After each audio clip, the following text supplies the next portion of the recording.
Peu à peu, son esprit n'eut plus d'autre occupation que de chercher à deviner ce qu'à chaque moment pouvait faire et chercher à lui cacher Françoise. Elle remarquait les plus furtifs mouvements de physionomie de celle-ci, une contradiction dans ses paroles, un désir qu'il semblait dissimuler. Et elle lui montrait qu'elle l'avait démasqué d'un seul mot qui faisait pâlir Françoise et que ma tante semblait trouver à enfoncer au cœur de la malheureuse un divertissement cruel.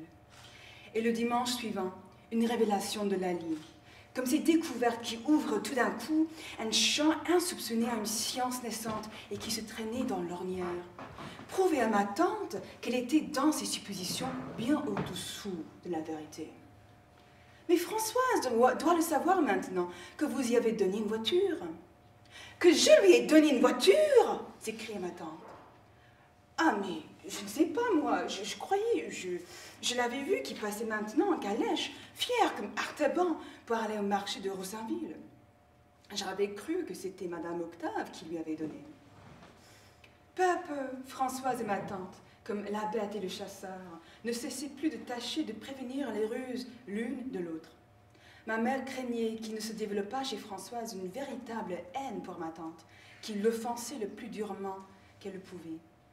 En tout cas, Françoise attachait de plus en plus aux moindres paroles, aux moindres gestes de ma tante, une attention extraordinaire. Quand elle avait quelque chose à lui demander, elle hésitait longtemps sur la manière dont elle devait s'y prendre. Et quand elle avait proféré sa requête, elle observait ma tante à la dérober.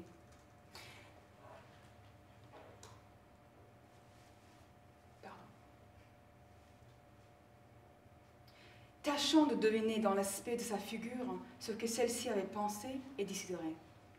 Et ainsi, tandis que quelques artistes qui, lisant les mémoires du XVIIe siècle et désirant de se rapprocher de grands rois, croient marcher dans cette voie en se fabriquant une généalogie qui le fait descendre d'une famille historique ou en entretenant une correspondance avec un des souverains actuels de l'Europe, tourne précisément le dos à ce qui a le tort de chercher sous des formes identiques et par conséquent mortes. Une vieille dame de province qui ne faisait qu'obéir sincèrement à d'irrésistibles manies et à une méchanceté née de l'oisiveté, voyait, sans avoir jamais pensé à Louis XIV, les occupations les plus insignifiantes de sa journée, concernant son lever, son déjeuner, son repos, prendre par leur singularité despotique un peu de l'intérêt de ce que Saint-Simon appelait la mécanique de la vie à Versailles. Elle pouvait croire aussi que ces silences, une nuance de bonne humeur ou de hauteur dans sa physionomie, étaient de la part de Françoise l'objet d'un commentaire aussi passionné, aussi craintif qu'était le silence. La bonne humeur, la hauteur du roi, quand un courtisan, ou même les plus grands des seigneurs, lui avait remis une supplique au détour d'une allée à Versailles. Un dimanche où ma tante avait eu la visite simultanée du curé et de Lali, et s'était ensuite reposée, nous étions tous montés lui dire bonsoir, et maman lui adressait ses condoléances sur la mauvaise chance qui amenait toujours ses visiteurs à la même heure. Je sais que les choses se sont encore mal arrangées tantôt, Léonie, lui dit-elle avec douceur. Vous avez eu tout votre monde à la fois. Ce que ma grand-tante interrompit par abondance de biens. Car depuis que sa fille était malade, elle croyait devoir la remonter en lui présentant toujours tout par le bon côté. Mais mon père, prenant la parole, « Je veux profiter, dit-il, de ce que toute la famille est réunie pour vous faire un récit sans avoir besoin de le recommencer à chacun. J'ai peur que nous ne soyons fâchés ce matin avec le grandin. Il m'a à peine dit bonjour. » Je ne restais pas pour entendre le récit de mon père, car j'étais justement avec lui après la messe quand nous avions rencontré monsieur le Grandin. Et je descendis à la cuisine demander le menu du dîner qui, tous les jours, me distrayait comme les nouvelles qu'on lit dans un journal et qui m'excitait à la façon d'un programme de fête. Comme monsieur le Grandin avait passé près de nous en sortant de l'église, marchant à côté d'une châtelaine du voisinage que nous ne connaissions que de vue, mon père avait fait un salut à la fin amical et réservé, sans que nous nous arrêtions. Monsieur le Grandin avait à peine répondu, d'un air étonné, comme s'il ne nous reconnaissait pas. avec cette perspective du regard particulier aux personnes qui ne veulent pas être aimables et qui, du fond subitement prolongé de leurs yeux, ont l'air de vous apercevoir comme au bout d'une route interminable et à une si grande distance qu'elles se contentent de vous adresser un signe de tête minuscule pour le proportionner à vos dimensions de marionnette. Or, la dame qu'accompagnait le Grandin était une personne vertueuse et considérée. Il ne pouvait être question qu'il fût en bonne fortune et gêné d'être surpris. Et mon père se demandait comment il avait pu mécontenter le Grandin. « Je regretterais d'autant plus de le savoir fâché, me dit mon père, qu'au milieu de tous ces gens endimanchés, il a, avec son petit veston droit, sa cravate molle, quelque chose de si peu apprêté, de si vraiment simple, et un air presque ingénu qui est tout à fait sympathique. » Mais le conseil de la famille fut unanimement d'avis que mon père s'était fait une idée, ou que le Grandin, à ce moment-là, était absorbé par quelques pensées. D'ailleurs, la crainte de mon père fut dissipée dès le lendemain soir.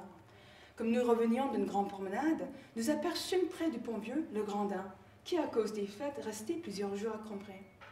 Il vint à nous la main tendue. « Connaissez-vous, monsieur le liseur, me demanda-t-il, ce vers de Paul Desjardins ?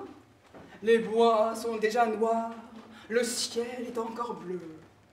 N'est-ce pas la fine notation de cette heure-ci ? Vous n'avez peut-être jamais lu Paul Desjardins.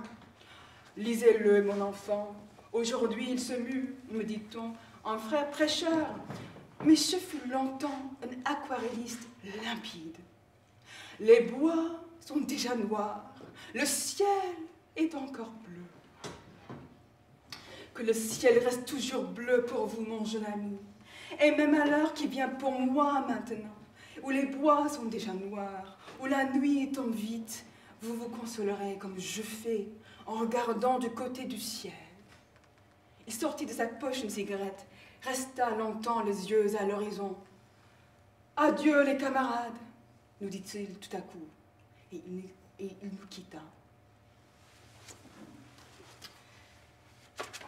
At the hour when I usually went downstairs to find out what the menu was, dinner would already have been started, and Françoise, commanding the forces of nature, which were now her assistants, as in fairy plays where giants hire themselves out as cooks, would strike the coal, entrust the steam with some potatoes to cook, and make the fire to finish to perfection the culinary masterpieces, first prepared in potter's vessels that ranged from great vats, casseroles, cauldrons, and fish kettles, to tureens for game, molds for pastry, and little jugs for cream, and included a complete collection of pans of every shape and size.